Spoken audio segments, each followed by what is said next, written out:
स्वागत है आप सभी का कार्टून नेटवर्क मी टीवी फिर से मैं एक और वीडियो लेके आ चुके हैं। एक छोटे से गांव में गोलू और उसकी बहन मधु अपने भोला चाचा के घर गर्मियों की छुट्टियां बिताने आए थे। शहर की भाग दौड़ से दूर गांव की हरी भरी शांति उन्हें अपनी ओर खींच रही थी। भोला चाचा का घर गांव के बीचों बीच था। मिट्टी की दीवारों वाला ऊपर से छप्पर डाला हुआ और सामने एक छोटा सा बरामदा जहां शाम को ठंडी हवा के झोंके आते थे। लेकिन पहले ही दिन गोलू और मधु को लगा कि गांव का माहौल कुछ अजीब सा है। लोगों की चुप्पी और उनके चेहरों पर छाई उदासी कुछ कह रही थी। शाम ढलते ही बरामदे पर बैठकर बातें शुरू हुई। चाचा, ये गांव तो बड़ा सुकून भरा लगता है। हवा में मिट्टी की खुशबू, दूर कहीं भैंसों की घंटियां और यह सन्नाटा। शहर में तो ऐसा कुछ मिलता ही नहीं। पर एक बात समझ नहीं आई, ये लोग इतने चुपचाप क्यों रहते हैं? कोई हंसता बोलता नहीं, सब अपने में खोए हुए से लगते हैं। गोलू, गांव की शांति बाहर से ही अच्छी लगती है बेटा। जो बाहर से दिखता है वह अंदर का सच नहीं होता। यहाँ की हवा में सुकून है, पर लोगों के दिलों में कुछ ऐसा दबा है जो बाहर नहीं आता। अंदर की बातें मतलब क्या चाचा? कुछ छुपा हुआ है क्या यहाँ? कोई पुरानी कहानी, कोई राज? आप कुछ तो बताइए। हम तो यहाँ नए हैं, हमें क्या पता। कुछ तो है बेटी जो सालों से दबा हुआ है। यहाँ के लोग इसे जानते हैं पर कोई बोलता नहीं, जैसे कोई अनहा डर हो जो सबके मुंह पर ताला लगा देता है। गांव के पुराने तालाब की बात है गोलू। वो तालाब अब सूख चुका है, पर कहते हैं वहां कुछ ऐसा हुआ था जिसके बाद से लोग उस तरफ जाते ही नहीं, उसकी चर्चा तक करने से कतराते हैं। तालाब वो कहाँ है चाचा? हमें दिखाओ ना। सूखा तालाब तो और भी मजेदार लगता है। क्या पता वहाँ कुछ देखने लायक हो। नहीं बेटी, वहां जाना ठीक नहीं। लोग कहते हैं वहां अजीब अजीब सी आवाजें आती हैं। कभी हवा की सनसनाहट, कभी पानी की छपछप, जबकि पानी तो वहां बचा ही नहीं। मैं नहीं चाहता कि तुम दोनों वहां जाओ। आवाजें चाचा, ये तो कोई भूत की कहानी लग रही है। आप भी ना हमें डराने की कोशिश कर रहे हैं। सच बताइए ना, क्या हुआ था वहां? कोई ढंग की बात थी या बस अफवाह? ठीक है, सुनो। कई साल पहले एक जमींदार था, रविलाल। वो तालाब उसका था। बड़ा रोबीला आदमी था। गांव में उसकी तूती बोलती थी। एक रात वो वहां गया, किसी को नहीं पता क्यों, और फिर कभी लौटा नहीं। सुबह उसकी लाश तालाब के किनारे पड़ी मिली। सच में चाचा, क्या सच में ऐसा होता है या ये बस कहानी है जो लोग डर के मारे बनाते हैं? सच झूठ का पता नहीं बेटा। मैंने तो खुद कुछ नहीं देखा, पर गांव वाले उस तरफ जाने से डरते हैं। कुछ कहते हैं रात को वहां रोने की आवाजें आती हैं, कुछ कहते हैं हवा में साया साया होती है। तुम दोनों भी वहां मत जाना, मेरी बात मानो। भोला चाचा की बातें सुनकर गोलू और मधु की नींद उड़ गई। रात को चटाई पर लेटे हुए दोनों के दिमाग में वही तालाब घूम रहा था। गोलू को लग रहा था कि यह सब बस एक बढ़ा चढ़ाकर कही गई कहानी है, जबकि मधु को थोड़ा डर भी लग रहा था। अगली सुबह सूरज निकलते ही दोनों की आंखें खुली और चाय की चुस्कियों के बीच वही बात फिर शुरू हो गई। दोपहर में जब भोला चाचा खेत पर गए तो दोनों ने एक दूसरे को देखा और बिना कुछ कहे योजना बना ली। चल तालाब देखने चलते हैं। चाचा खेत पर हैं, उन्हें पता नहीं चलेगा। मौका अच्छा है। हाँ चल, पर अगर सच में कुछ अजीब हुआ तो चाचा ने तो मना किया था। क्या करेंगे अगर कुछ हो गया? अरे कुछ नहीं होगा, बस एक पुराना तालाब होगा, सूखा हुआ पेड़, पौधों से भरा। डरने की क्या बात है? चल शोभा को भी बुलाते हैं, वो गांव की है, उसे रास्ता पता होगा। शोभा पासी के घर में रहती थी। वह गोलू और मधु से उम्र में थोड़ी छोटी थी, पर गांव की गलियों और रहस्यों की उसे अच्छी खबर थी। गोलू ने उसे आवाज लगाई और वह अपनी माँ से इजाजत लेकर झट से तैयार हो गई। तीनों गांव के बाहर की ओर चल पड़े। रास्ते में खेतों की मेड़ों पर चलते हुए दूर दूर तक फैली हरियाली को देखते हुए वह उस तालाब के करीब पहुँचे जिसके बारे में भोला चाचा ने बताया था। हवा में हल्की सी ठंडक थी। बस यहीं से तालाब शुरू होता है। देखो, वो सामने वो सूखी जमीन वही है। आगे जाने की हिम्मत किसी में नहीं होती। ये तो सूखा हुआ लगता है। पानी कहाँ है? चाचा ने तो कहा था तालाब है। पर ये तो बस मिट्टी और कंकड़ ही दिख रहे हैं। कई सालों से सूखा है मधु, पर लोग कहते हैं रात को यहाँ पानी की छप छप सुनाई देती है। मेरी दादी कहती थी कि यह जगह ठीक नहीं है। छप छप, शायद कोई मछली कूद रही होगी या फिर कोई मेंढक। सूखे तालाब में मछली, हाँ हाँ, मजेदार बात है। मजाक मत करो गोलू। मेरे दादाजी ने बताया था कि रामलाल की मौत के बाद से यह तालाब ऐसा हो गया। पहले यहाँ पानी भरा रहता था, मछलियाँ तैरती थीं, पर अब सब खत्म हो गया। रामलाल की मौत कैसे हुई थी? शोभा चाचा ने तो बस इतना कहा कि वो लौटा नहीं। कुछ और पता है तुम्हें? किसी को ठीक से पता नहीं, बस इतना पता है कि वो रात को यहाँ आए थे अकेले। सुबह उनकी लाश तालाब के किनारे मिली थी। कुछ कहते हैं वो डूब गए, कुछ कहते हैं किसी ने उन्हें मार दिया, पर सच कोई नहीं जानता। लाश फिर तो कोई हादसा हुआ होगा, शायद गिर गए हो या नशे में कुछ हो गया हो। आत्मा वात्मा की बातें तो लोग डराने के लिए बनाते हैं। मुझे तो यह सब बकवास लगता है। पर अगर सच में कुछ हुआ तो गोलू देखो, ये जगह कितनी सन्नाटे वाली है। हवा भी अजीब सी चल रही है, कुछ ठीक नहीं लग रहा। हाँ, और यहाँ पेड़ों की छाया भी अजीब सी लगती है, जैसे कोई हमें देख रहा हो। चलो वापस चलें। मुझे डर लग रहा है। अरे अभी तो आए हैं, थोड़ा और देखते हैं।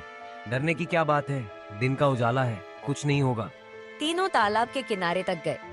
वहाँ पुराने सूखे पेड़ों की जड़ें जमीन से बाहर निकली हुई थी, जैसे किसी ने उन्हें जबरन उखाड़ दिया हो।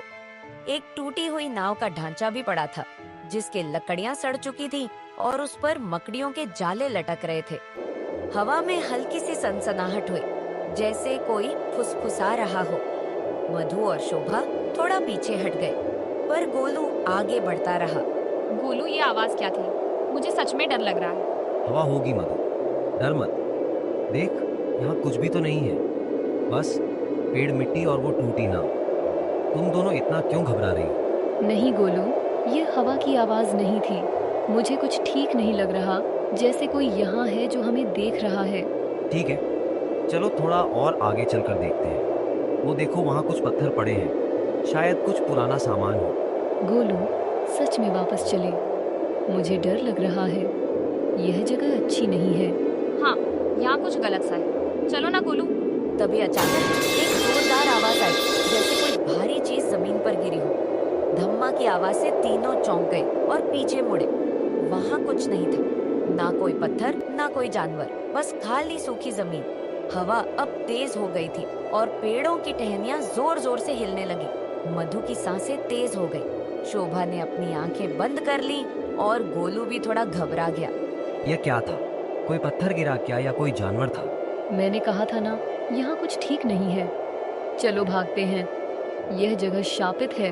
हाँ गोलू, अब मजाक नहीं, चल यहाँ से निकलते हैं। तीनों तेजी से भागे। उनके कदमों की धूल उड़ती हुई हवा में मिल रही थी। गांव की सीमा तक पहुंचते पहुंचते उनकी सांसें फूल गई। मंगल चाचा के घर पहुंचकर वो बरामदे पर बैठ गए। वहाँ भोला चाचा और गणेश गोपाल, जो गांव का एक बुजुर्ग था, हुक्का पीते हुए बातें कर रहे थे। बच्चों के पीले चेहरों को देखकर दोनों चौंक गए। कहाँ गए थे तुम तीनों? चेहरा पीला क्यों पड़ा है? क्या हुआ है? चाचा, हम तालाब देखने गए थे, आपकी बात नहीं मानी, माफ कर दीजिए। तालाब मैंने मना किया था ना तुम्हें? और अंकल नहीं है क्या? चाचा, वहाँ सच में कुछ अजीब सा था। एक जोर की आवाज आई, जैसे कुछ गिरा हो, और हवा बहुत तेज हो गई। डर गए ना? मैंने कहा था भोला, यह बच्चे मानेंगे नहीं, जवान खून है। रहस्य देखने की चाहत जो ठहरी। गणेश चाचा, आप तो जानते हैं वहाँ क्या है, हमें सच बताइए ना, हम सच में डर गए हैं। ठीक है, सुनो। रामलाल की मौत कोई रहस्य नहीं थी, वो शराब का आदी था। एक रात नशे में तालाब में गिर गया और डूब गया, पर गांव वालों ने इसे भूत की कहानी बना दिया ताकि कोई वहां ना जाए। डर का फायदा उठाया, बस। मतलब सब झूठ था, कोई आत्मा नहीं, कोई भूत नहीं। हाँ, पर उस तालाब में एक सच छुपा है। वहां पुराने जमाने का एक खजाना दबा हुआ है। रामलाल उसे ढूंढने गया था, पर नशे में अपनी जान गंवा बैठा। खजाना सच में सोने चांदी का खजाना? हाँ, पर वो खजाना कोई नहीं निकाल सका। लोग कहते हैं जो उसे छूने की कोशिश करता है वो वापस नहीं आता। गणेश, तुम बच्चों को उकसाओ मत। तो वो आवाजें जो हमने सुनी, वो क्या थी?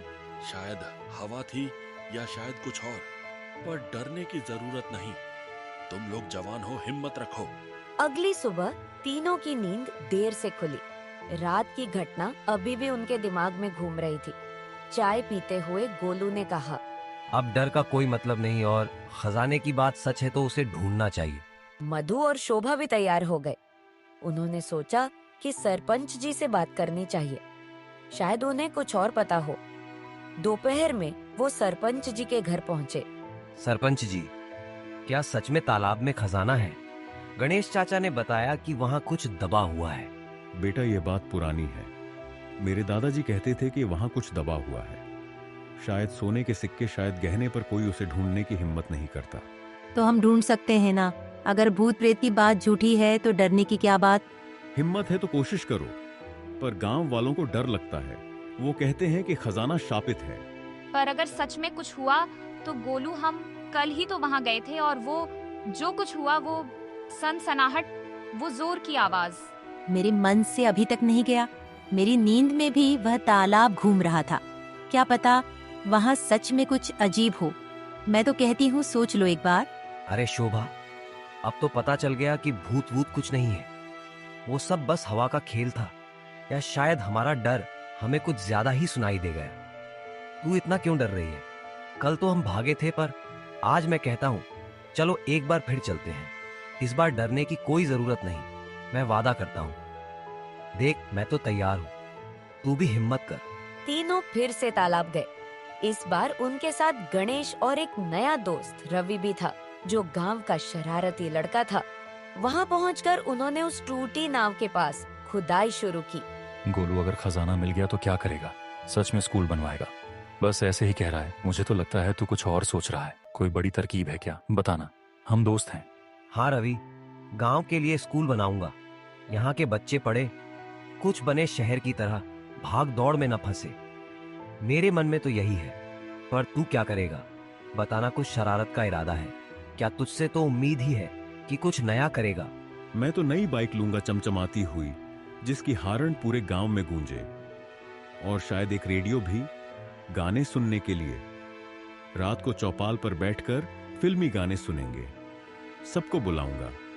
तू भी आएगा ना? मजा आएगा। सोचकर ही मन खुश हो रहा है। अरे रुक जाओ सब, यहाँ कुछ सख्त सा लग रहा है। देखो, कुछ चमक रहा है। शायद धूप में कोई चीज चमकी हो। गोलू, तू पास आ, जल्दी यहाँ खोदो। शोभा, तू भी देख, क्या लगता है ये? सच में मधु, कोई पुराना बक्सा है शायद। देखो तो ये लोहे जैसा लग रहा है। जल्दी और खोदो, पता नहीं क्या निकले। गणेश चाचा, आप भी आइए। यह तो कुछ बड़ा लग रहा है। मेरे तो हाथ कांप रहे हैं उत्साह से। अरे, यह तो वही लोहे का बक्सा है जो मेरे दादाजी ने बताया था। वो कहते थे कि तालाब के नीचे कुछ छुपा है। तुम बच्चों ने कमाल कर दिया, सच में हिम्मत दिखाई। मैं तो सोच भी नहीं सकता था कि तुम इतना आगे बढ़ जाओगे। मेरे दादाजी होते तो तुम्हें गले लगा लेते। थोड़ी और मेहनत के बाद उन्होंने एक पुराना लोहे का बक्सा निकाला। उसे खोलते ही उसमें सोने के सिक्के और कुछ पुराने गहने चमक उठे। गांव में यह खबर आग की तरह फैल गई। लोग दौड़ते हुए आए और सरपंच जी भी मौके पर पहुंच गए। तुम बच्चों ने कमाल कर दिया। यह खजाना गांव की भलाई के लिए इस्तेमाल होगा। मैंने कभी सोचा नहीं था कि यह पुरानी कहानी सच निकलेगी। तुम सबकी हिम्मत को सलाम है। गोलू, मधु, शोभा, रवि, तुम चारों ने गांव का नाम रोशन कर दिया। देखा मधु, डरने से कुछ नहीं होता, हिम्मत से काम लेना चाहिए। अगर हम कल डर कर भाग गए होते तो यह दिन ना देख पाते। मैं तो कहता हूँ, जो डरता है वह हारता है। तू भी अब यह बात मान ले। हाँ गोलू, पर अगली बार तू पहले बताना कि खजाना ढूंढने जा रहे हैं। मैं डर के मारे मर ही ना जाऊं। कल तो मेरी सांस अटक गई थी। आज भी जब खुदाई शुरू की तो थोड़ा डर लग रहा था, पर अब मजा आ रहा है।